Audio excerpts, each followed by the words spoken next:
Tercer y último día del Congreso. La primera ponencia está a cargo de Gareth Edwards. Se titula Adam Smith, el rey Pirro y Cineas, la teoría de los sentimientos morales y la felicidad. Adelante, por favor. Gran placer estar aquí con ustedes en este Congreso de Economía Austríaca. Gracias a Federico Fernández por la invitación, gracias a todos los presentes. Como le comentaba el profesor Beltramino, todos los expositores luego, voy a tratar como Baltasar Gracián de ser breve. No les puedo asegurar ser bueno, pero por lo menos voy a tratar sí de ser breve. Vemos aquí el clásico retrato de Adam Smith, nos vamos metiendo con Pirro y Cineas o Quinias o como lo quieran poner en las distintas formas de pronunciarlo. Una clásica historia, sí, que nos remonta al rey Pirro de Epiro. Ahí tenemos una estatua, una vieja pintura, con aquella famosa frase que marca Plutarco. Probablemente a Pirro lo conozcamos más por la acepción de la victoria pírrica, ¿no? Y dice: otra victoria como esta y estaré perdido, contaba siempre Pirro de Epiro, recordando aquellas batallas donde uno terminaba con sus fuerzas diezmadas y ganaba prácticamente por muy pocos milímetros, por muy poco de diferencia. Y nos lleva a pensar, por un lado, que esta historia que el propio Adam Smith rescata en la teoría de los sentimientos morales lo hace de lo que es Vidas de Plutarco, ¿no? Aquel clásico libraco que es extensísimo, que tiene un montón de anécdotas interesantes, entre las cuales, bueno, Smith salva esta, que ya era conocida en su época, ¿sí? Y nos cuenta la historia de este rey, ¿sí?, de Epiro, este Pirro del que estábamos hablando, del que veíamos antes, que luchaba, que a veces ganaba, a veces perdía, pero que en algún momento tuvo bastante éxito. Y en esta anécdota que recuenta Smith y que rescata de Plutarco, ¿sí?, está Pirro con su fiel vasallo, con Cineas, ¿sí?, con Quinias, y están los dos preguntándose qué van a hacer como paso siguiente, ¿no? En definitiva, cómo va a ser el plan de distintas conquistas por delante para Pirro, ¿no? Aparece ahí un mapa, lo vemos, ¿no?, para que nos imaginemos cómo eran las ciudades de la época y del momento. Y entonces Pirro le dice que va a conquistar primero Roma, después Italia, después Sicilia, después Libia, después Cartago, ¿no? Cada vez que le dice un nuevo lugar para conquistar, Quinias le pregunta: ¿y después qué? ¿Y después qué? Y siempre hay un lugar más para ir por delante, para tratar de tener bajo su mando, ¿no? Casi como si fuera un camino sin límites. ¿Y después qué? ¿No? Es lo que se pregunta ahí en esa historia y que rescata Smith. Y después van a festejar, van a convocar a todos sus amigos, ¿sí? Van a tener un gran banquete donde van a poder divertirse y disfrutar hasta altas horas de la noche, ¿no? Vemos ahí un clásico bacanal de la época, ¿no? Y el tema es, y se lo pregunta, ¿no?, Quinias a Pirro: ¿qué es lo que le permite a Amo no hacerlo ahora mismo? ¿Por qué no disfrutar con sus amigos, juntarse ahora?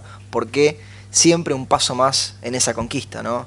Smith, con una cita que tenemos acá marcada de la teoría de los sentimientos morales, habla de la gran fuente de la miseria y los desórdenes de la vida humana, que parecen sobrevenir de sobreestimar la diferencia entre una situación permanente y otra, ¿no? Y nos habla de la pobreza, de la riqueza, de las ambiciones que llevan entre una y la otra.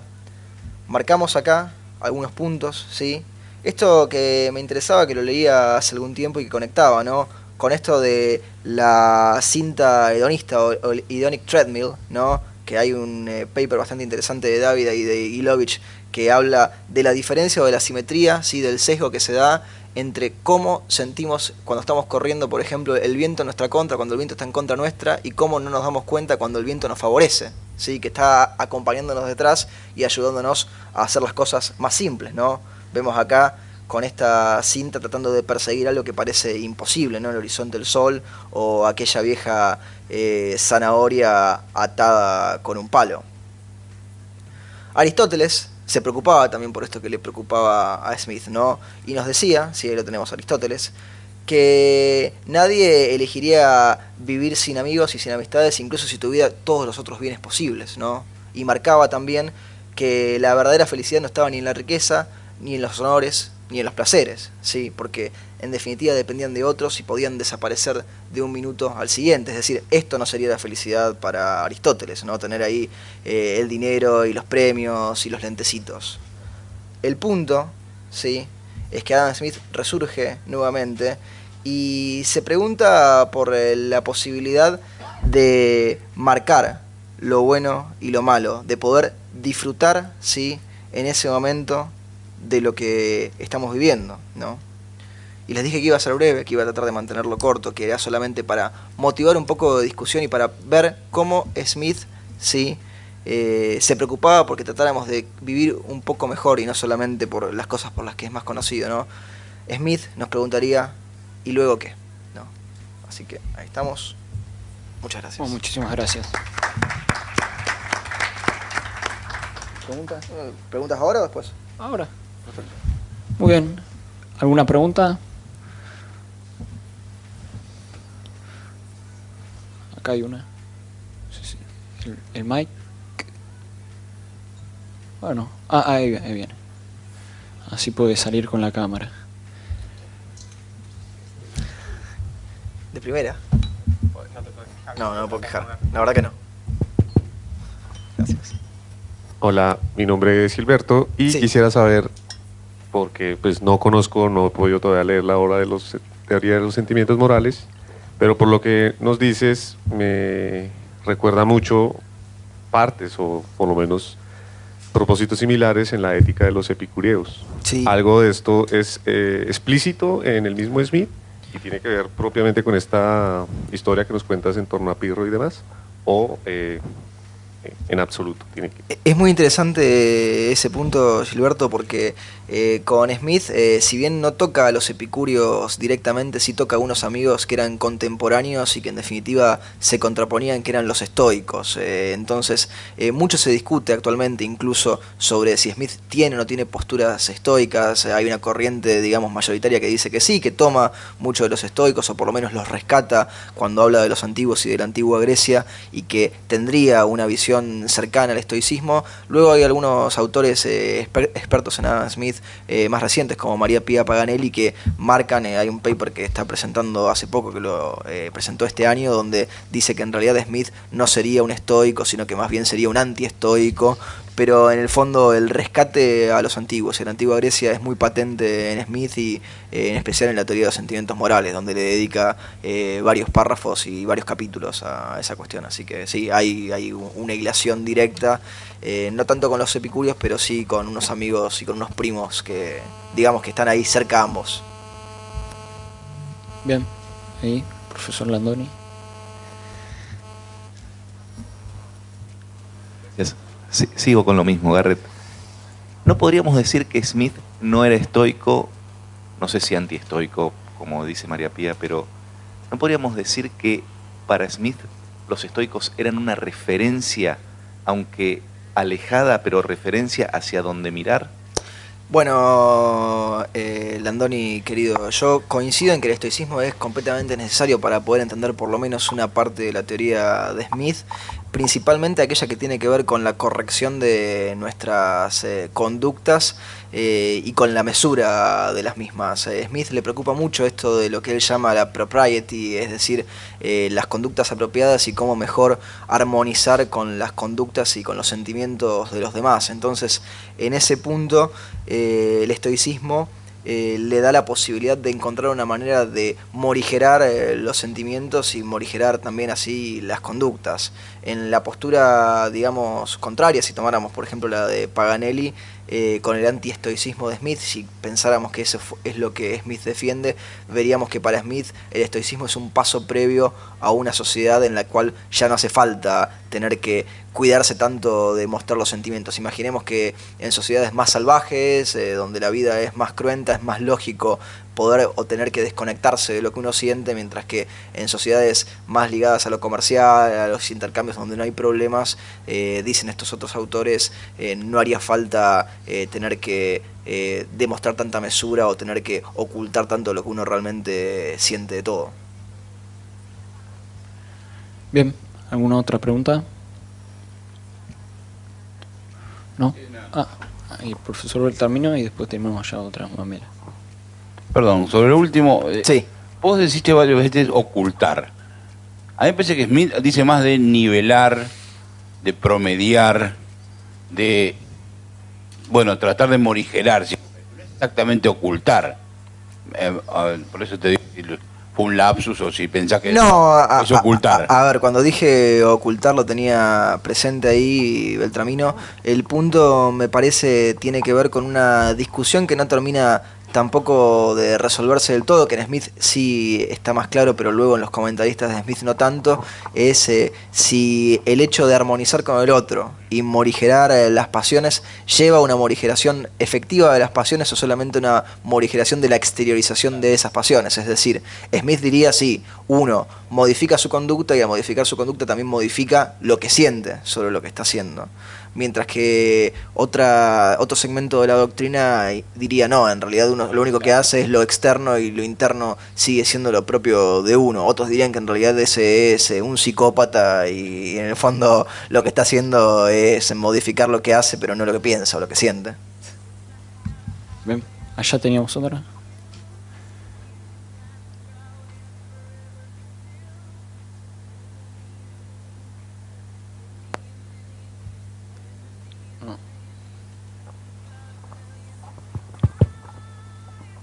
Hola, ¿qué tal? ¿Qué tal? Una consulta. Muchas veces a los capitalistas, a los que defendemos el libre mercado, nos hacen ver como si fuésemos totalmente inhumanos, que no pensamos en el otro. ¿Cómo más bien podríamos ayudar a reforzar un discurso donde se refleja que al contrario, acorde más abundancia hay, más facilidad tenemos para reflejar nuestros sentimientos? Por ejemplo, en el caso de los varones, que está así tan álgido el tema de que no pueden expresar sus sentimientos, supuestamente por el patriarcado. ¿Cómo vemos que el hombre al pasar de ser cazador a simplemente ir al supermercado y tener tiempo de sobra hasta para ser reflexivo? O sea, ¿cómo enfocarías ese discurso para reflejar eso?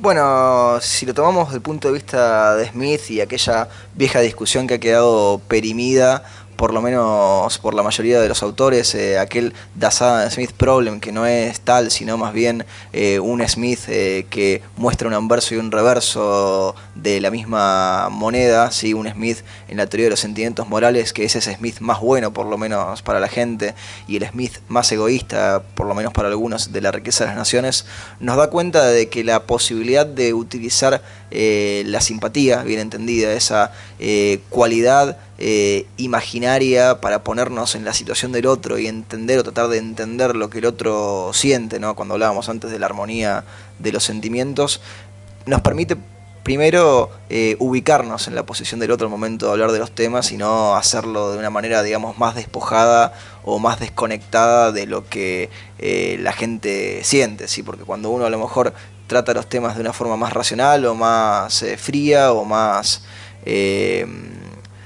desvinculada de lo que la gente le pasa, no solamente lo que la gente hace, eso no suele ayudar a que uno conecte con el otro cuando está planteando un tema. También es interesante si hablamos de riqueza, ¿no? Y lo escuchaba a Tom Palmer de Atlas, que está dando bastantes charlas en el mundo sobre este punto, ¿no? Y que tiene que ver sobre dónde poner el foco, ¿no? Porque mucho se discute hoy por hoy de redistribución, de pobreza, de desigualdad, y no tanto sobre la riqueza, que era lo que le preocupaba a Smith originalmente, ¿no? Si nos ponemos a pensar, no hay que preocuparse tanto por la causa de la pobreza, ¿sí? Que es bastante simple. Digo, uno si quiere se va al medio de la isla con un gomón, se queda una semana desconectado de la ciudad y de su trabajo y se va a convertir en pobre sin ningún tipo de dificultad, sino más bien preocuparnos en cómo fomentar que la gente entienda las causas de la riqueza y cómo mejorar su calidad de vida. Nadie intentó ser pobre o ser rico. La gente intenta ser rica, puede fallar y ser pobre, pero nadie puede intentar ser pobre, fallar y ser rico, ¿no? Entonces eso nos da la pauta. No, bueno, es que es así. Digo, ser pobre es muy fácil, ser rico es el estudio que ha hecho la economía a lo largo de todos estos siglos. Entonces, en ese sentido me parece que tomar por un lado de conexión y de vinculación con los otros y enfocarnos más en cómo pueden mejorar y no en estudiar cómo estamos así, que como estamos así, digo, es porque no hemos hecho las cosas correspondientes para poder estar mejor, me parece que es más más útil para ese camino. Muy bien, ¿alguna otra? Tenemos tiempo para una más. Ahí. Ahora con esto último que mencionas, yo siempre he tenido una duda que creo que en Smith hay un buen giro intelectual para entenderlo, y es, por mucho tiempo se creyó que la forma, o sea, la escasez siempre se reconoció como una situación, digamos, universal a la humanidad. Pero lo que se recomendaba respecto a que las necesidades suelen ser más grandes o más altas que los bienes existentes para satisfacerlas, no es aumentar la cantidad de bienes, sino morigerar tus necesidades. Es decir, abstenerte, o por lo menos veo la ética de la virtud que proponen estoicos o otros muchos. En Smith hay algo contrario, o sea, la sugerencia de que lo que haya que hacer es precisamente lo otro. Bueno, Gilberto, Smith, tenía muchas cosas adelantadas. Tiene algunos párrafos en la teoría de los sentimientos morales donde se preocupaba incluso por los objetos que eran de moda en la época. Nosotros ahora veíamos a lo mejor el iPhone o lo que sea, pero él se preocupaba incluso por el corta uñas, ¿no? Por el alicate, para darles una idea, ¿no? Y decía, ¿y cuál es la utilidad de tener un alicate? ¿O cuál es la utilidad de tener un reloj, ¿sí? Que nos da la hora, ¿no? Y da el ejemplo de un reloj que atrasa 2 minutos todos los días, ¿no? Y ese reloj que atrasa 2 minutos todos los días dice, bueno, a ver, y uno pone un montón de libras y se compra el reloj que no atrasa, ¿sí? Eso a uno lo vuelve más puntual, y Smith dice, no, uno va a seguir siendo de impuntual lo mismo que era antes, y se empieza a preocupar sobre la importancia que le damos a las cosas o las diferencias que hay entre los ricos y los pobres, ¿no? ¿Por qué buscamos la riqueza y no buscamos la pobreza a título individual, no solamente a título de naciones? Eso lo hace en la teoría de los sentimientos morales, y dice que no es tanto por la utilidad que nos podrían dar las cosas en sí mismas, no es tanto por el reloj que atrasa menos o por el alicate que corta mejor las uñas, sino más bien por esa búsqueda de aquello que pensamos siente la gente que tiene todas esas cosas o que ha obtenido todas esas cosas. Entonces dice que es por eso que tendemos a prestarle más atención a los ricos, a los famosos, aunque a lo mejor los ricos y los famosos pasan por los mismos problemas que pasamos todos los demás, dice Smith. Así que Smith veía todo eso y se preguntaba si hacía falta perseguir las cosas por perseguirlas solamente. Bueno, estamos en tiempo. Muchísimas gracias. Un aplauso para Garrett. Se prepara.